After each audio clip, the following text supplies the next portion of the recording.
Hello everyone, Zane here and welcome to another Final Fantasy XIV video.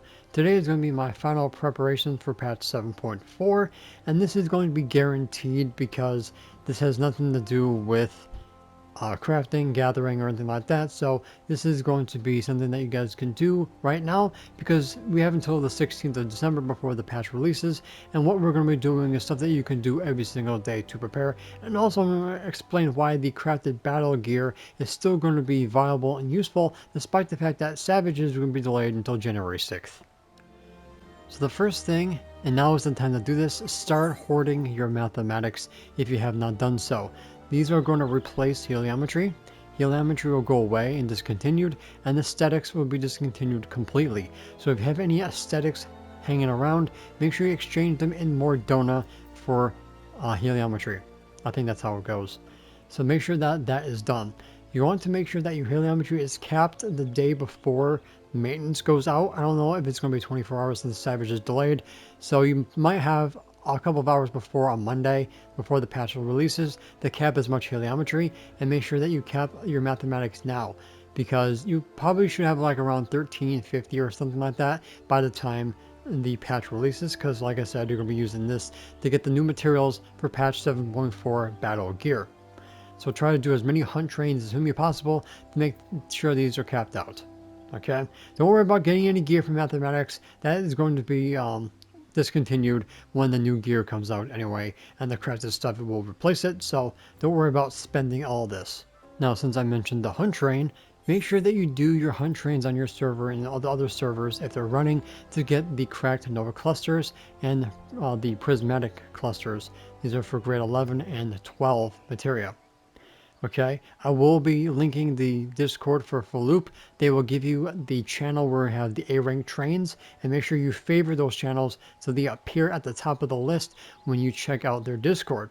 That's how I ultimately do it. And I also have the S-rank channel also favored as well. They'll let you know what server is going next, what time, and what expansion that they're going with. So you want to make sure that you try to get the Shadowbringers and Walker and Dawn Trail ones for the nuts. And if you want, these crystals have to be Dawn Trail only. The other thing that you guys can do for those clusters is doing your leveling roulette as the adventure in need. And this is going to be as many as you like as long as you hit the adventure in need. The Alliance raid has the opposite, but you're going to not do those as much as the leveling roulette. Okay, so you can do this as many times as you want, or you can do it once per day as a casual thing if you want to do it that way. Plus you get Grand Country Seals if you need those as well. Of course, the expert dungeons also drop in materia. You have the occult crescent, you have the treasure map dungeons and all that will give you materia. And also you guys can take your battle materia, the useless ones like tenacity, piety, skill speed and spell speed, and transmute them with Moonamix in hopes to get the red materia. As you can see here, I have a crap ton of red materia ready to go for overmelding and of course selling when the market blows up. The other thing I wanted to bring to your attention before the patch drops, Chloe Leopold's Wondrous Tales will not give you tomestones, they only give you poetics. And I'm also happy to announce that I finally did it.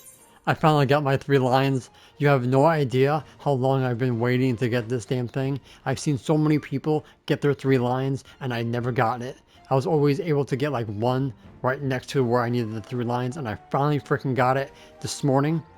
I did Alphascape on the reset and I got the sandwich, and then I did Lakshmi on the reset and I got the Moogle. I never in my life freaked out harder in my life than I got these 3 lines. I've been doing this since its inception and I never got 3 lines, and I finally did. So as you can see, 1 line gives you 50 mathematics and 2 lines gives you 500 heliometry. Now here's the thing, if you do get 3 lines, you get a gold certificate.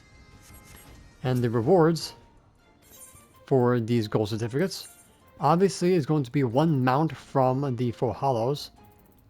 You have the materia, as you can see here. You can get 12 grade 12s.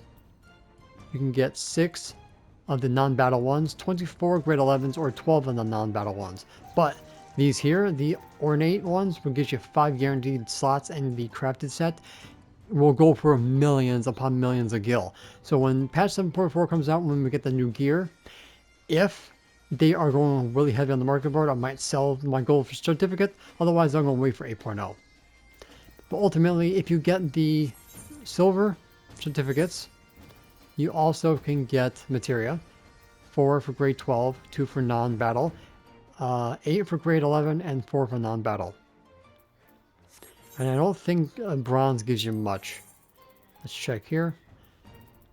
Yeah, bronze will give you 2 grade 12 battle, 1 non-battle, 4 grade 11 battle, and 2 non-battle crystals. So if you're lucky enough to get that, but yeah, I finally was able to get 3 lines. I'm very happy that I was able to do it before this video was put out because I figured it would be pretty cool to finally announce that. So I'm very, very happy that I can write this off my bucket list. So make sure that you do your Wondrous Tales up until the final week, and then it basically turns into Poetics, so that way you don't take advantage of the new Tombstone materials. That's why they do that. Now let's go over to my reasoning why the crafted set will not suffer on the market board just because Savage is delayed. Let's look at the tombstones for a sec.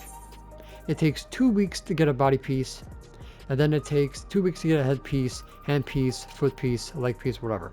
It takes 1 week to get an accessory, but no one's going to be stupid enough to pass up a body piece and a leg piece that gives you the biggest stat boost. So you will most likely go for a body piece and a leg piece on the 2nd week. The 3rd week, which is when Savage is going to be released, you're ultimately going to try to get your tombstones capped out before you guys go into Savage, so you most likely will get an accessory or a head piece, hand piece, or a foot piece because you have some tombstones left over after you get the 2nd week, which is about 75. So what's the rest of the gear slots are going to be filled up with? Crafted gear. Why would you wait 3 weeks to get yourself situated with the crafted gear, except hoping that the market board will decrease in price for those? Maybe, maybe not, but most likely people are not going to wait 3 weeks to get the crafted gear. They're most likely going to buy it week 1 and then meld everything together so they don't have to do it later on. But that is just my thought process of why the crafted gear probably won't suffer on the market board just because Savage is delayed. For me, I'm going to be getting it for my samurai because I need to upgrade my gear so I can start doing the stuff that hopefully I can solo until I get my tombstone gear situated. So that is my thought process on that. I might be wrong, but we won't know until we actually get into patch 7.4 because this has never happened before that I don't remember. The only time Savage is delayed is usually at the beginning of the expansion where it's like a month out. So this is a 3 weeks out, so we'll see exactly how this affects the market board since we don't know yet because there's not much data to go off on. Alright, so that's pretty much everything that I wanted to talk about. Also remind you guys about the tome stuff and of course the hunt trains and all that. And like I said, I will link the Floop Discord in the description down below. This way you guys can join them to have your hunt trains, plus you can get the achievements for doing the S ranks and A ranks and all that. So that will be in the description down below. If there's anything that I missed on this topic, please send off in the comment section down below. Alright guys, that's pretty much going to be it for this video. Thank you guys so much for watching. Don't forget to check out the rest of my channel for more Final Fantasy 14 content plus prep guides, and I will see you guys in the next one. Take care. And that's it for today's video. Thank you guys so much for watching. Don't forget to leave a like, comment, and subscribe to my channel if you're new for more Final Fantasy 14 content and help with the YouTube algorithm. If you guys want to support my channel even further, consider becoming a YouTube member, Patreon supporter, or help me on Ko-Fi. The links for those will be in the description down below, as well as my Discord. And the extra special shout out to the members on screen. So until next time, if you ever walk in the glorious light of Lord Bahamut, and always remember to keep forging